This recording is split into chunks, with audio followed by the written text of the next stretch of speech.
Hello guys, welcome to Manparaj academy. Today's topic is tuberculosis. Tuberculosis के बारे में जानेंगे। ट्यूबरकुलोसिस क्या होता है? तो ट्यूबरकुलोसिस एक कंटाजिनियस डिजीज है जो कि हमारे रिस्पायरेटरी सिस्टम का डिजीज है, जो कि एक तरह से माइकोबैक्टीरियम ट्यूबरकुलोसिस के कारण होता है। इसका काउजेटिव एजेंट भी हमारा माइकोबैक्टीरियम ट्यूबरकुलाई होता है। तो इसको जो है कि सबसे पहले इसका जो खोज किए थे रॉबर्ट कोच किए थे। ट्यूबरकुलोसिस का खोज discovered by Robert Koch. Robert Koch.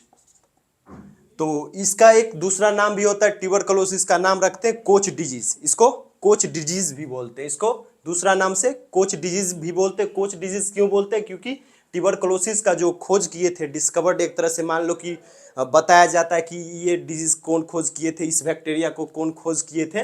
तो रॉबर्ट कोच इस डिजीज का खोज किए थे। और ये एक तरह से बैक्टीरियल इन्फेक्शन है। एक तरह से बैक्टीरियल इन्फेक्शन है जो कि माइकोबैक्टीरियम ट्यूबरकुलाई के कारण होता है। और उसके बाद इसमें जो देखा जाता है कि एक तरह से पुअर मैन डिजीज भी इसको बोलते हैं। पुअर मैन डिजीज क्यों बोलते हैं? क्योंकि एक तरह से समझिए तो जैसे ऑक्यूपेशन बेस होता है। ऑक्यूपेशन मतलब कि रोजगार जो होता है, जैसे कि अब किन्हीं का इंडस्ट्रीज में रोजगार है या ज़्यादा सीमेंट फैक्ट्री में रोजगार है, तो उससे को ज़्यादातर होगा। मतलब एक तरह से गरीब लोगों को ज़्यादातर होगा जो कंटेजिनियस लाइफ जीते, मतलब इन्फेक्टेड लाइफ, मतलब कि एक तरह से मान लीजिए तो हाइजीन मेंटेन नहीं कर पाते, उनको ज़्यादातर होता है। तो इसीलिए इसको पुअर डिजीज भी बोला जाता है। उसके बाद इसके अंदर जो होता है वाइट पैचेस भी देखा जाता है, तो इसको वाइट डेथ के नाम से भी देखा जाता है। एक तरह से लंग्स में वाइट पैचेस देखने को मिलता है, तो इसके कारण इसको वाइट डेथ भी बोला जाता है। ट्यूबरकुलोसिस में अगर डेथ होता है तो उसको वाइट डेथ भी बोला जाता है। तो इसीलिए इसका दूसरा डिजीज का नाम हो गया, ट्यूबरकुलोसिस का नाम हो गया वाइट डेथ। फर्स्ट नेम मान लीजिए वाइट डेथ डिजीज, दूसरा कोच डिजीज, क्योंकि रॉबर्ट कोच इसका डिस्कवर किए थे इसलिए कोच डिजीज। तीसरा इसका नाम पुअर मैन डिजीज। तीसरा क्या हुआ?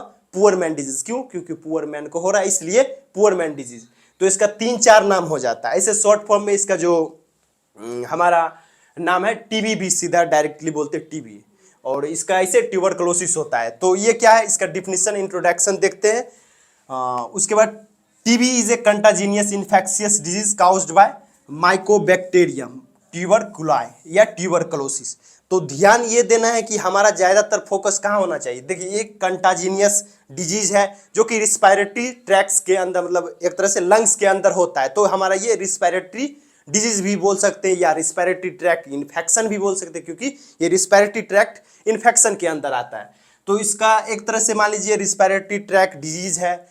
उसके बाद ये क्या है, कंटाजीनियस है, क्योंकि एक तरह से अगर किसी के कंटेक्ट में आते हैं, किसी पेशेंट के जिसको ट्यूबरकुलोसिस हो गया उसके कंटेक्ट में आते हैं, तो उसके कारण से भी ट्यूबरकुलोसिस होगा। और ये एक तरह खास करके कफिंग स्नीजिंग होता है। अगर कोई कंटाजीनियस पेशेंट है उसके कफ में उसके संपर्क में आते हैं तो उसके कारण से होता है। तो ध्यान बस ये देना, हमारा ट्यूबरकुलोसिस का काउजेटिव ये रॉबर्ट कोच जो भी डिस्कवर किए थे वो ये याद नहीं रखना है। उतना याद रह जाता है तो ठीक है, नहीं रहता है तो कोई बात नहीं। लेकिन ट्यूबरकुलोसिस का जो हमारा काउजेटिव एजेंट होता है उसको याद रखना बहुत जरूरी है, क्योंकि खेला यहीं पर शुरू होगा और यहीं पर खत्म होगा। तो पहला बात है कि ट्यूबरकुलोसिस एक तरह से किसके कारण होता है? तो माइकोबैक्टीरियम ट्यूबरकुलोसिस के कारण होता है। तो इसको एक बैक्टीरियल इन्फेक्शन भी बोल सकते हैं। बैक्टीरियल इन्फेक्शन, क्योंकि माइकोबैक्टीरियम ट्यूबरकुलाई एक तरह से बैक्टीरिया है। उसके बाद ये जो होता है रॉड शेप्ड का होता है। रॉड शेप्ड क्यों होता है? क्योंकि इसका जो रॉड शेप्ड बेसिलाई होता है, ट्यूबरकुलोसिस बेसिलाई के कारण होता है, तो इसीलिए रॉड शेप्ड का होता है। जो भी बेसिलाई बैक्टीरिया होता है उसका जो शेप होता है वो रॉड शेप्ड का होता है, इसलिए एक तरह से ये रॉड शेप्ड का बैक्टीरिया है। उसके बाद ये ग्राम पॉजिटिव बैक्टीरिया है जो हमारा माइकोबैक्टीरियम ट्यूबरकुलाई है। उसके बाद इसके अंदर के बात करेंगे, जैसे कि अब इसका क्या क्या रिस्क फैक्टर्स हो सकता है। हमारा काउजेटिव एजेंट जो था माइकोबैक्टीरियम था, और माइकोबैक्टीरियम ट्यूबरकुलाई या माइकोबैक्टीरियम ट्यूबरकुलोसिस, इतना समझ गए। इसका काउजेटिव एजेंट याद रखना बहुत ही इंपॉर्टेंट है। तो माइकोबैक्टीरियम ट्यूबरकुलाई के कारण हमारा ट्यूबरकुलोसिस होता है, इतना ध्यान रखना। उसके बाद क्या क्या रिस्क फैक्टर हो सकते हैं, मतलब किस किस कारण से और इसका रिस्क बढ़ सकता है। मतलब जैसे कि मान लीजिए अब ट्यूबरकुलोसिस का संभावना पेशेंट्स के अंदर है और उसको क्या क्या मतलब एक तरह से रिस्क फैक्टर हो सकते हैं, मतलब कि उसके कारण से हो सकता है, या किसको किसको ज्यादा होने का संभावना हो सकता है, उसको बोलते हैं रिस्क फैक्टर। तो सबसे पहला close contact with TB patient. अब कोई टीबी पेशेंट्स है, उसके अंदर मतलब क्लोज कांटेक्ट में आते, तो उसके कारण से हो सकता है। HIV हेड्स है किसी पेशेंट्स को, तो उसके कारण से भी हो सकता है। दूसरा हमारा माल न्यूट्रिशन, मतलब एक तरह से पोषण का कमी है, शरीर में सही से खाना नहीं खा रहे, सही से मतलब उनका जो स्टेमिना है, इम्यून सिस्टम है वीक है, तो उसके कारण से भी होगा। उसके बाद मतलब डायबिटीज मेलाइटस के कारण, डायबिटीज मेलाइटस है, DM का मतलब डायबिटीज मेलाइटस अगर पेशेंट है तो उसको भी होने का चांसेस होता है। उसके बाद जो स्मोकिंग कर रहे हैं, अल्कोहल का यूज कर रहे हैं, तो इससे एक तरह से लंग्स कमजोर हो जाता है। लंग्स कमजोर होगा तो टीबी होना आसान होगा। उसके बाद इम्यूनोसप्रेसिव ड्रग्स। इम्यूनोसप्रेसिव ड्रग्स का मतलब जो हमारे इम्यून सिस्टम को सप्रेस करता है, मतलब जो हमारा इम्यून सिस्टम है, किसी भी एंटीजन कोई भी हमारे शरीर में आया तो उसे एक तरह से लड़ने का हमारा इम्यून सिस्टम के पास क्षमता होता है। लेकिन हम इम्यून सप्रेसिव ड्रग्स अगर यूज कर रहे हैं तो उसका जो इम्यून सिस्टम होता है सप्रेस हो जाता है, तो उस कंडीशन में भी ट्यूबरकुलोसिस होने का ज्यादा चांसेस होगा। तो इसमें आप देखेंगे हमारा टाइप्स इसका दो तरह का होता है। इसका जो टाइप्स होता है, काउजेज यही हो सकता है। काउजेज हमारा माइकोबैक्टीरियम ट्यूबरकुलोसिस ही है, और माइकोबैक्टीरियम ट्यूबरकुलोसिस को ही काउजेटिव एजेंट भी बोलते हैं। इसका कारण यही हो सकता है, मोड ऑफ ट्रांसमिशन यही हो सकता है। अब कोई भी पेशेंट्स अगर मान लीजिए ट्यूबरकुलोसिस से, उसको ट्यूबरकुलोसिस है, अब वो अगर मान लीजिए कि एक तरह से पेशेंट के संपर्क में कोई अच्छा खासा आदमी उसके संपर्क में जाता है और वो छींका, मतलब स्नीज किया या कफ किया, तो उसका जो मतलब कफिंग है, स्नीजिंग है, जो पार्टिकल्स है, मॉलिक्यूल्स है, उसके अंदर अगर स्पूटम मतलब ब्लड के साथ उसका जो स्पूटम है उसके साथ उसके अगला आदमी के गया, अगला आदमी के संपर्क में आया, मतलब कि एक तरह से समझिए तो जैसे उसके नोज से जाएगा या ओरल रूट से जाएगा। तो मोड ऑफ ट्रांसमिशन इसका जो होता है ओरल और नेजल होता है, मतलब नाक के थ्रू जाएगा या ओरल के रूट से जाएगा। हमारा जो ट्यूबरकुलोसिस होता है ये दो तरीके से फैलता है, एक नाक के थ्रू जाएगा, मोड ऑफ ट्रांसमिशन जो इसका होता है नाक के थ्रू जाएगा या ओरल रूट से जाएगा। तो दो रूट से जाता है। और कब जाएगा, जब कोई कंटाजिनियस मतलब उसको इन्फेक्टेड पेशेंट है, ट्यूबरकुलोसिस से इन्फेक्टेड है, वो खांसी किया, छींका, स्नीज किया, तो उसके कारण से मतलब ये एक दूसरे से ट्रांसमिट होता है, मतलब ट्रांसफर होता है, तो उसी के कारण होता है। मोड ऑफ ट्रांसमिशन इसका सिंपल है, ये मतलब डायरेक्ट ट्रांसमिशन होता है। जैसे कि अब कोई छींका दूसरे पेशेंट में घुस गया, मतलब उसका स्पूटम, उसका ब्लड जो है भी अंदर ओरल रूट से या नेजल रूट से गया, तो उसको होने का संभावना और उसको होगा ही होगा। तो इसका यही मोड ऑफ ट्रांसमिशन। दूसरा इसका टाइप्स जो होता है, हमारा दो टाइप्स होता है, पल्मोनरी टीबी। पल्मोनरी टीबी मतलब जो लंग्स का टीबी होता है, मेनली टीबी जो हमारा मेन टीबी है पल्मोनरी टीबी। पल्मोनरी मतलब लंग्स, मतलब लंग्स के अंदर हो रहा है तो उसको पल्मोनरी टीबी बोलते हैं। और दूसरा हमारा extra pulmonary TB. Extra pulmonary TB का मतलब है कि लंग्स से बाहर अगर कहीं हो रहा है। अब लंग्स से बाहर देखिए, अब मान लीजिए ओरल नेजल रूट से हमारा होते हुए हमारे लंग्स में आया। अब यही लंग्स के द्वारा मतलब लिम्फ नोड्स के द्वारा, हमारा जो लिम्फ नोड्स होता है पूरे, जिस तरह से हमारा ब्लड वेसल्स हमारे शरीर में पूरा सभी जगह फैला हुआ है, उसी तरह से लिम्फ नोड भी एक तरह से सभी जगह फैला रहता है।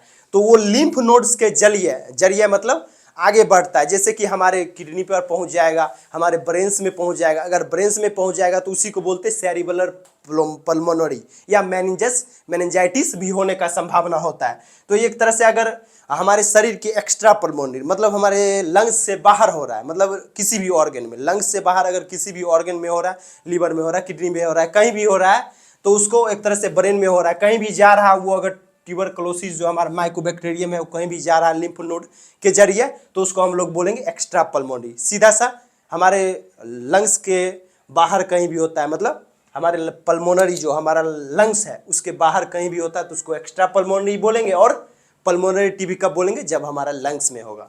तो ये दो टाइप्स का होता है। उसके बाद हमारा इसमें देखेंगे साइन सिम्टम्स क्या होता है। साइन सिम्टम्स इसका मेन जो सिम्टम, परसिस्टेंट कफ। परसिस्टेंट कफ का मतलब है लगातार जो कफ होता है हमारा, जो लगातार कफ होता है। कब तक होगा, 2 से 3 वीक से ज्यादा अगर कफ हो रहा है तो इसका मतलब साइन सिम्टम्स क्या है, ट्यूबरकुलोसिस का है। तो 2 से 3 वीक से ज्यादा अगर कफ हो रहा है तो इसका कारण एक तरह से हो जाता है लगातार। परसिस्टेंट का मतलब होता है लगातार कफ हो रहा है 2-3 वीक से ज्यादा, तो मतलब ट्यूबरकुलोसिस का एक तरह से साइन सिम्टम्स है। दूसरा स्पूटम प्रोडक्शन, जो हमारे ट्रेकिया में होता है वहाँ पर ज़्यादा स्पूटम प्रोडक्शन होता है, मतलब एक तरह से स्पूटम जो होता है ज़्यादा प्रोडक्शन होता है, कफ होगा उसके कारण से। उसके बाद हीमोपेटाइसिस, हीमोपेटाइसिस मतलब कि स्पूटम के साथ ब्लड, जो भी हम मतलब एक तरह से समझिए जो व्हाइट कलर का हम लोग खखार बोल सकते हैं उसको ठेठ भाषा में, तो उसको अगर बाहर करते हैं उसके साथ अगर ब्लड है तो एक तरह से मतलब टीबी का ये भी सिम्टम्स होता है। इसी को बोलते हैं हीमोपेटाइसिस, मतलब ब्लड विथ स्पूटम, स्पूटम के साथ ब्लड आता है तो उसको हीमोपेटाइसिस बोलते हैं, जो कि हमारा ट्यूबरकुलोसिस में देखने को मिलता है। अगर कोई भी जो भी हमारा इंटरनल फ्लूइड है, जो भी कफ निकालते हैं उसके साथ ब्लड आता है तो इसका मतलब ट्यूबरकुलोसिस का ये भी एक साइन है। चेस्ट पेन होगा, फीवर होगा। फीवर क्यों होगा? क्योंकि अगर कोई भी माइक्रोबैक्टीरिया मतलब बैक्टीरिया हमारे शरीर में घुसता है तो हमारा शरीर उससे लड़ता है, और लड़ेगा तो खुद ब खुद हमारा फीवर जो होता है एराइज हो जाता है, क्योंकि सिम्टम्स है। कोई भी सिम्टम्स, नोजिया, वोमिटिंग, ये सब क्या होता है? सिम्टम्स। हेडेक या फीवर, ये सब सिम्टम्स है जो कि हमारा शरीर अगर किसी भी तरह का शरीर में हमारे एंटीजन घुसा तो एंटीबॉडी हमारा उससे लड़ता है, तो लड़ेगा तो बॉडी में चेंजेस आता है, तो उसके कारण से फीवर आता है या कफ आता है, सीनीज आता है। तो ये मेनली फीवर देखने को मिलेगा। नाइट स्वेट्स, ये भी एक मेन कारण है। अगर नाइट में स्वेट्स आता है तो उसका मतलब पसीना आता है, तो इसको एक तरह से बोलते हैं ट्यूबरकुलोसिस का भी ये एक मेन साइन भी माना जाएगा। उसके बाद वेट लॉस होना, फैटिग मतलब थकान देखने को मिलेगा। लॉस ऑफ एपेटाइट मतलब भूख उसको कम लगेगा। लॉस ऑफ एपेटाइट का मतलब है भूख कम लगेगा। उसके बाद इसके अंदर हम लोग देखेंगे रिस्क फैक्टर देख लिए, साइन सिम्टम्स देख लिए। अब इसमें बचता है एक जैसे साइन डायग्नोसिस जब हम करेंगे, डायग्नोसिस जब करेंगे तो इसमें देखने को मिलता है वाइट वाइट पैचेस देखने को मिलेगा जब हम एक्सरे करेंगे। एक्सरे करेंगे तो हम लोग को व्हाइट पैचेस देखने को मिलेगा, जिसको हम लोग एक तरह से जॉन के तरह से नाम से भी जानते हैं, जो कि एक तरह से इसका मेन साइन होता है। उसके बाद हमारा जो डीएक्स मतलब डायग्नोसिस इसका करने का, हमको जैसे अब किसी भी तरह का जांच करना है, ट्यूबरकुलोसिस पेशेंट का साइन सिम्टम्स दिख रहा है तो इसको कंफर्म करने के लिए हम कुछ डायग्नोसिस करते हैं। डायग्नोसिस मतलब एक तरह से जो भी लैब का हो या किसी भी तरह का डायग्नोसिस हो रहा है, जांच हो रहा है, तो उसके कारण से स्क्रीनिंग टेस्ट हो रहा है, तो ये सब डायग्नोसिस के अंदर है। तो सबसे पहला हमारा स्पूटम स्मीयर। स्पूटम स्मीयर मतलब जो भी कल्चर लेंगे स्पूटम स्मीयर, जैसे जो भी कफ कर रहा है तो उसका जो स्पूटम स्मीयर है वो लेंगे। और कब लेंगे? तो मॉर्निंग में लेंगे। सबसे पहला कप जो होता है मॉर्निंग में लेंगे, सबसे पहला कप का लेंगे, ताकि उसमें ज़्यादा अच्छे से हमारा जो माइकोबैक्टीरियम है ये एक तरह से सही तरह से उसका जांच हो पाएगा और एक तरह से दिखेगा। सबसे पहला कप लेना है, सबसे मतलब मॉर्निंग में सबसे पहले पेशेंट उठा तो उसी के टाइम लेना है। तो फर्स्ट स्पूटम स्मीयर का लेने का मतलब 2 बार लिया जाता है, एक बार में कंफर्म नहीं किया जाता है, 2 बार लिया जाता है। फर्स्ट जब आए पेशेंट तब उसी वक्त ले लेना है, और दूसरा तब लेना है जब एक तरह से मान लीजिए सुबह बोलेंगे मॉर्निंग में आओ, सबसे पहला तुम्हारा जो कफ होगा उससे चेक करेंगे। उसके बाद चेस्ट एक्सरे करेंगे। चेस्ट एक्सरे में जैसे हम लोग देखे थे कि यहाँ पर दिख रहा था, जैसे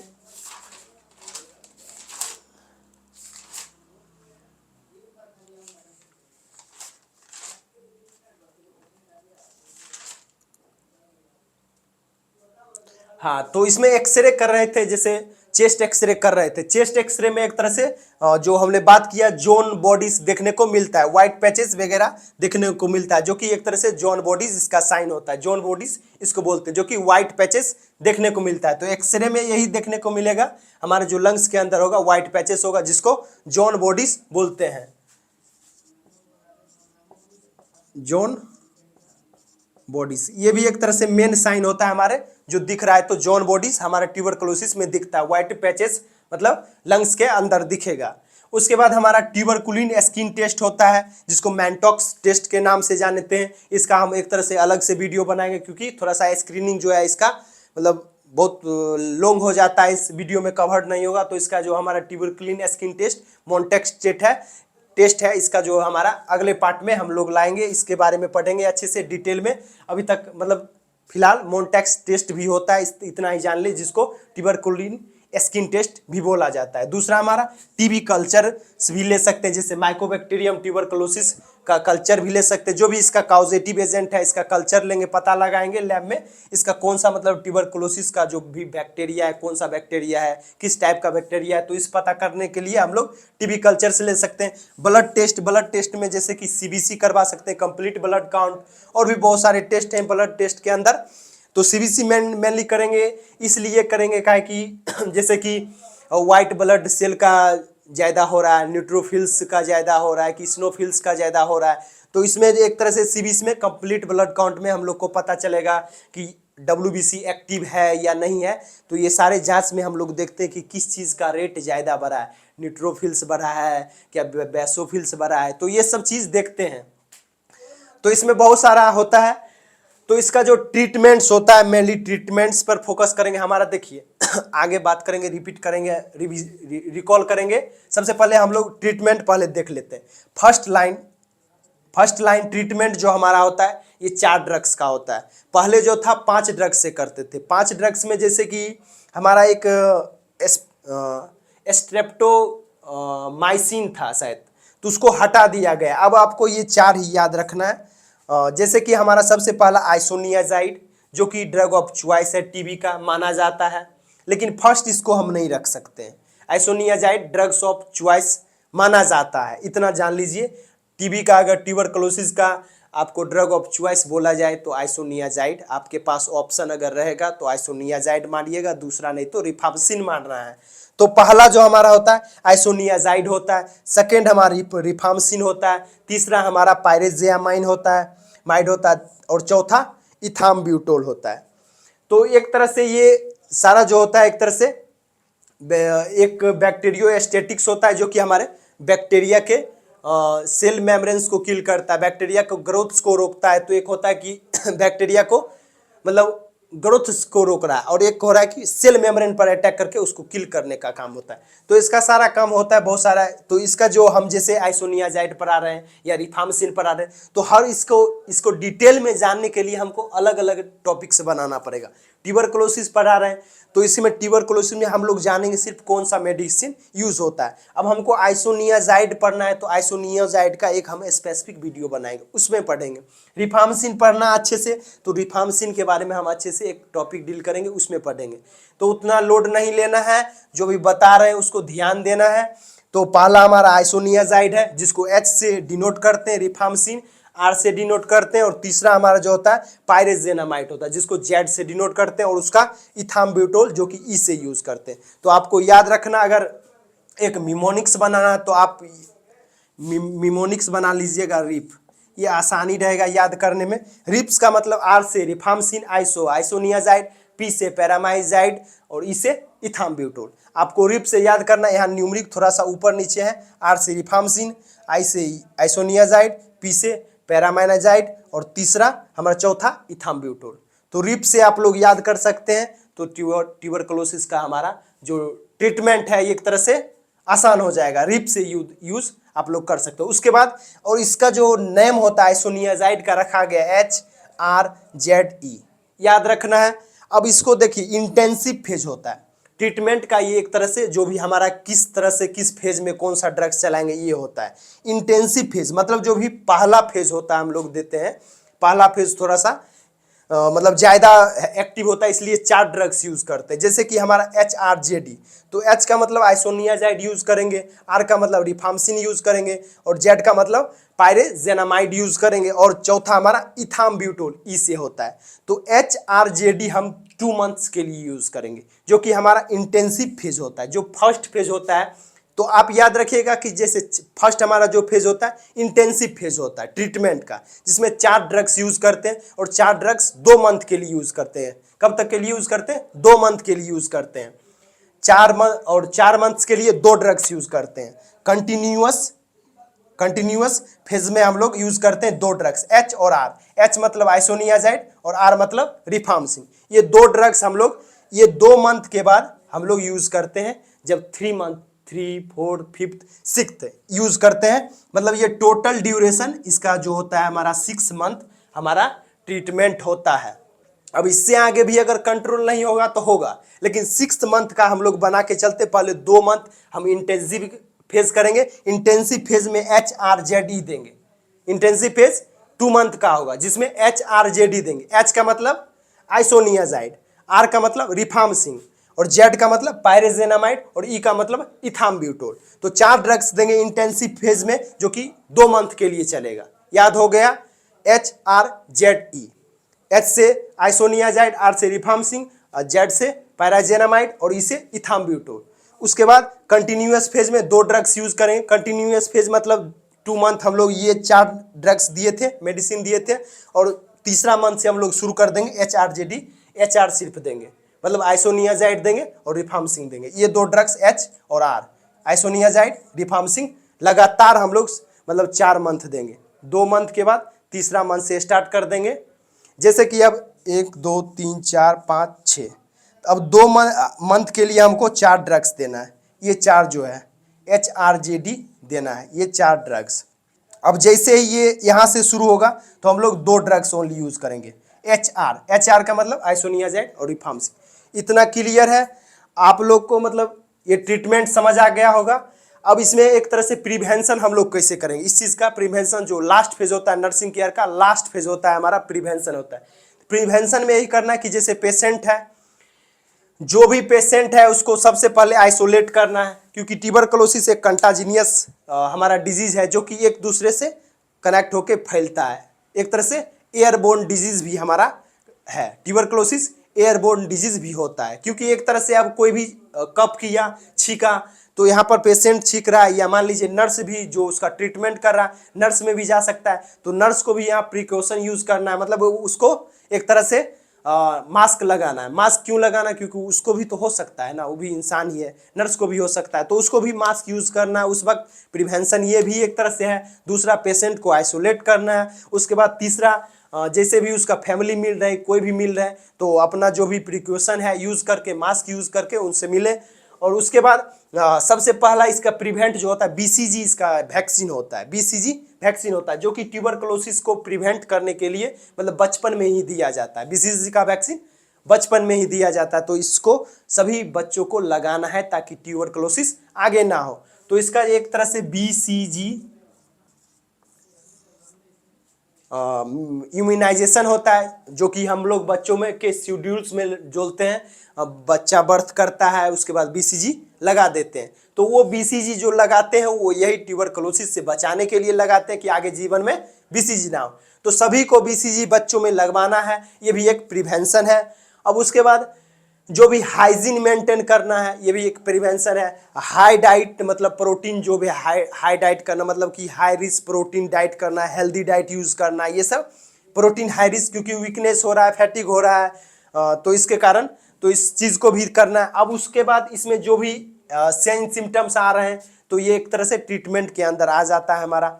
और इसका जो होता है साइन सिम्टम्स के आधार पर भी ट्रीटमेंट होता है, क्योंकि एक्स्ट्रा पल्मोनरी अगर किसी को हो रहा है, एक्स्ट्रा पल्मोनरी हो रहा है, अगर मान लीजिए किडनी में हो गया, किडनी में भी जा सकता है, ये हमारा ट्यूबरकुलोसिस जा सकता है। तो उसमें अगर जा रहा है तो हमारा किडनी का जो भी ट्रीटमेंट है वो देंगे। अब ब्रेन में पहुंच गया, सेरेब्रल एक तरह से ट्यूबरकुलोसिस हो गया, सेरेब्रल ट्यूबरकुलोसिस हो गया, तो उसमें एक तरह से उसका अलग ट्रीटमेंट होगा। हमारा नर्वस सिस्टम का अलग ट्रीटमेंट होगा, जो भी साइन सिम्टम्स होगा उसके अकॉर्डिंग देंगे। लेकिन सभी जगह यूज ये ड्रग्स होंगे, ये ड्रग्स सेम ही रहेंगे, ड्रग्स यूज होते हैं। उसका साइन सिम्टम्स अलग ढंग से आ रहा है, किडनी में अलग कुछ हो रहा है, तो उसका ड्रग्स अलग दे रहे हैं। लेकिन इसका जो ट्यूबरकुलोसिस बैक्टीरिया का जो ड्रग्स है ये सेम रहेगा। तो उम्मीद करूंगा आप लोग को वीडियो अच्छा लगा हो, समझ आया हो, अंडरस्टैंड है वीडियो, तो आप लाइक करें, कमेंट करें, और जहां पर भी कुछ समझ नहीं आया हो तो प्लीज़ कमेंट करें। फीडबैक देना बहुत ज़रूरी है। Thank you, have a nice day. मिलेंगे अगले वीडियो में।